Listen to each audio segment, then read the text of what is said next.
I'm Ken Evans, a photographer based in the Mid-Atlantic. You opened this video because you wanted to see beautiful birds, but in black and white? Really? That's where we'll start. For me, photography isn't just about making an image. It's about early mornings on the road with coffee before dawn and sometimes sleeping in the back of my truck. I wouldn't even call myself a wildlife photographer. These images fill the spaces between my other work. But the more time I spend chasing birds, the more I realize how addictive it can be. The challenge, the chase, and simply being outdoors. Here's the twist. Black and white doesn't just change the photograph. It changes the way you see the bird itself. It changes your perception of all wildlife. Let's get into it. Oystercatchers usually stand out because of their color, but black and white causes our attention to shift. You notice the clean lines of the bill, the patterns in the feathers, the balance of light and shadow. It's seeing the bird in a whole new way. The grackle is often dismissed as just another black bird, but without its iridescence, what's left is structure. The intensity of its eye, the texture of the feathers, the stark silhouette. Details that often get lost suddenly matter. The red-winged blackbird gets its name from color. Take that away, and form takes over the story. Wings back, pudgy body, shape and gesture replace the flash of red. In black and white, starlings are no longer just a noisy flock of nuisance birds. Contrast and individuality come forward. One bird turns against the group. A pair breaks away. A cluster follows a leader. There's personality present. Patterns feel sharper, and the choices made by the birds appear deliberate. Few sounds in nature are as haunting as the call of the loon, one of my favorite birds. Its iridescent blacks and red eyes stand out. In black and white, it's the bold checkerboard pattern of its back along with its black head, white stripes, and sharp bill that holds you. Loons are as much about sound as sight. Their calls carry over northern lakes at all times of day and night. And when the sun rises in the eastern U.S., mornings often begin with geese noisily honking and cutting across the sky. With a short focal length and in black and white, I can get the leader apart from the rest of the flight. Her wings beating out the rhythm for those behind, and a determined expression on her face, she is taking the flock to feed in the nearby cornfields. Cormorants spread their wings to dry after diving for fish. Without the color of the water or distant landscape, I wanted the scene to feel more elemental. Silhouettes on the surface. Time slows. You wonder what has their attention. Okay, Canada geese aren't usually thought of as serene. They can be loud, busy, always moving, but here, with the water still, they settle into their reflections, one bird resting, the other turning quietly in the fading light. In black and white, the water's ripples become brushstrokes, softening the moment into calm image. Waxwings are known for their soft gray, brown, and yellow tones. In black and white, those colors vanish, but feather patterns and symmetry remain. You see texture where you'd expect color. Black and white makes you take a deeper look at this exquisite bird's details. And then I stumbled upon a totally different kind of animal, not a bird at all, a Highland cow standing along the road. She was framed in textures of hair, horn, and contrasty shadow. Chance encounters like this remind me that travel for photography is as much about surprise as it is about planning. And come on, how could I not take her picture? The kingfisher lives up to its name. Even in black and white, you see the sharp beak and the grip on the fish. Without color, the focus becomes the act itself. Predator and prey caught in the same moment. With those talons, ospreys are built for fishing. In black and white, the details stand out. Hooked beak, claws ready, wings outstretched. The feather patterns hold your eye, and you can see the osprey's strong muscles flexing as it moves. I love to watch them hover, then dive headlong into the water, sometimes surfacing with a fish bigger than themselves. The great egret tilts its head back and swallows a fish whole. Normally, you'd notice this bird's yellow eye and bright bill, but here it's the curve of the neck and the angle of his beak against the sky.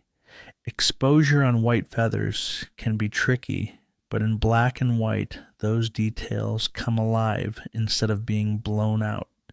Harriers skim low over fields hunting voles and mice.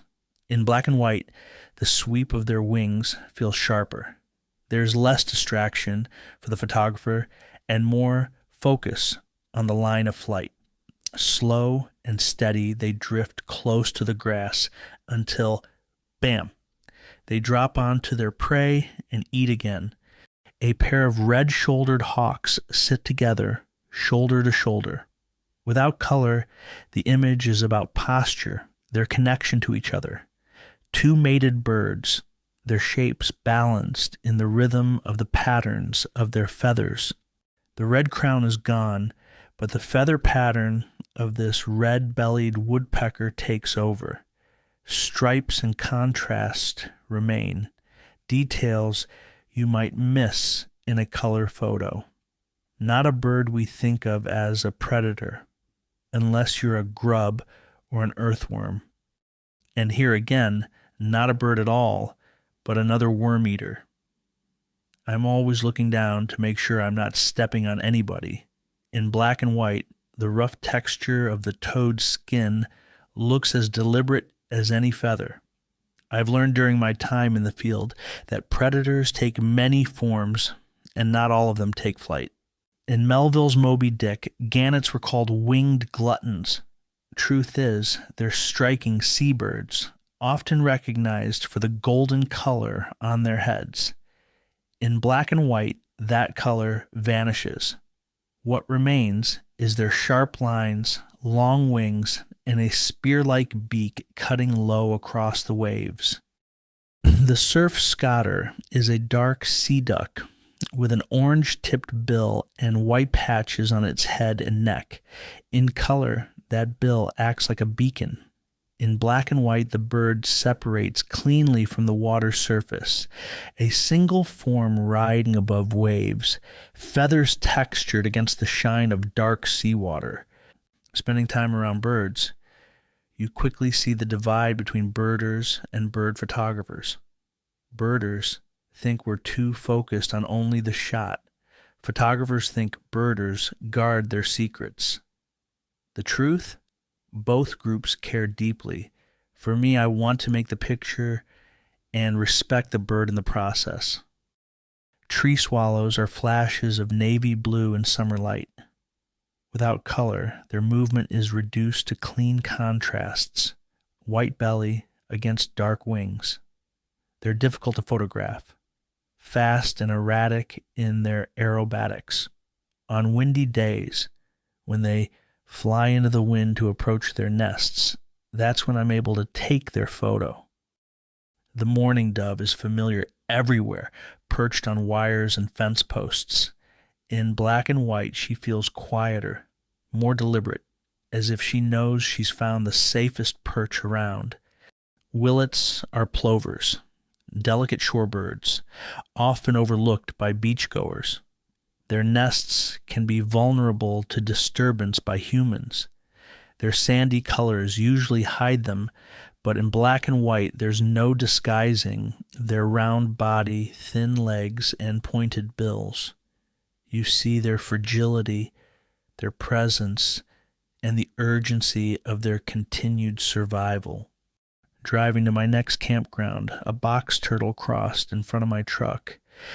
Nobody else on the road, so I stopped to help him across. In color, you'd notice the orange markings. In black and white, it's the ridges and weathering of the shell that stand out, turning him into a living sculpture. Short-eared owls, or shorties, as birders call them, are creatures of dusk and dark. I'm always trying to photograph these birds when the light is fading, when there isn't quite enough for my lens to gather or my camera sensor to record. Against a black background, this owl feels even more mysterious. In black and white, the pale, round face and raptor eyes pull you in, intensity distilled to its essence. The wings fade into darkness, leaving only silence as he passes by. Black vultures gather where life has ended. In black and white, they take on a sculptural presence with their feathers edged in highlights. And for a bird so often associated with death, it's worth noting they can live more than 25 years in forests, grasslands, even urban areas. Even a raft of coots, an often overlooked water bird, feels different in black and white. Against snow, the group becomes a study in pattern. Dark bodies, white bills, contrast like a contemporary design. Simple birds transformed by light and line. And if you didn't know, coots are not ducks. Their feet aren't webbed, but lobed, spreading like paddles with each step. Killdeer often call out before you see them. Their high-pitched voices are sharp and insistent. In color, it's the chest bands that stand out against creamy brown tones. Here in black and white, the bird becomes lines and shadow, stride and posture. The energy is in its walk, alert and ready to defend its nest on the ground. Sliding silently through the water, only the red-bellied turtle's head pokes above the surface. In black and white, the ripples and striations stand out like brush strokes. Instead of a flash of green and red, you notice movement, texture, calm persistence. In print, this image feels more like an ink drawing than a photograph. The bufflehead is a small duck, often flashing bright white and iridescent colors in strong sunlight. For bird photographers, they can be tricky. To get detail in the blacks, you often blow out the whites. Early, late, or overcast light works best. In black and white, that white flash against the dark becomes pure contrast, patches breaking sharply against water, then disappearing in reflection. Here, one melts into the water's reflective ripples. Ring-necked ducks are plentiful and gather in large flocks. They aren't showy, but in black and white, subtle becomes bold. The clean lines of the head, the sharp eye, the crisp reflection, details diminished in color step forward. Their neck ring is rarely visible except in perfect light. Perhaps the most controversial bird in this video. House wrens are tiny birds with big voices. Their songs carry far louder than their size would suggest. Small birds like this remind me that not all beauty is out in the field. Sometimes it's right there in the yard. These wrens are known to steal other birds' nests and toss out eggs in the process. Many birders think they are devils. Maybe they are just survivors. A photograph I just had to make. Driving down a farm road, I spotted what looked like a large owl on the ground. I hit the hazards, pulled over, grabbed my camera, and worked my way back. Rounding the bushes, I realized, with disappointment, the owl was a statue. And then, looking up, there was Bigfoot. Bigfoot and an owl in the same frame. What are the odds? Not everything in my journey, or this photographer, is serious. Sometimes I make the picture just because it makes me laugh, even if it's at myself. Growing up, I rarely saw bald eagles. Conservation efforts have almost made them common today. In black and white, the white head and dark body separate more strongly than in color. Feathers stand out in bold relief. The form is simplified, reduced to contrast, and becomes, to me, even more iconic. A common tern, elegant despite its name. Wings stretched in hover, looking for fish. Our eyes follow the clean arc of feathers, the slender line of the bill. Without color, the grace of motion takes over, light and form moving together. Herons are built for patience, but in flight they're pure geometry. Most bird photographers start with this slow-moving bird, so it was with me. Long wings, long neck, trailing legs.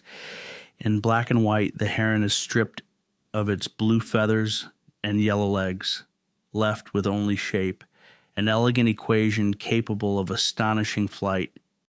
The bald eagle in flight has always been a symbol of strength and vigilance, but here it's less about the idea and more about the form. The wings stretch broad across the frame, every feather defined. In black and white, you don't see power and color. You see it in structure, tone, and line. I grew up hunting game birds and deer. Since following them with my camera, I've stopped. Wildlife already has a hard enough time surviving without me making it harder. Photography has given me a different way to connect and a way to share that connection with others. So, can wildlife, even birds, be photographed in black and white? I think so, because in black and white, you see form, texture, and gesture in a way color sometimes hides. For me, this not-so-big year has been less about counting species and more about slowing down, traveling, and being grateful for the moments in nature. Remember, black and white art is art for anywhere. Thanks for watching, and I'll see you on the next trip.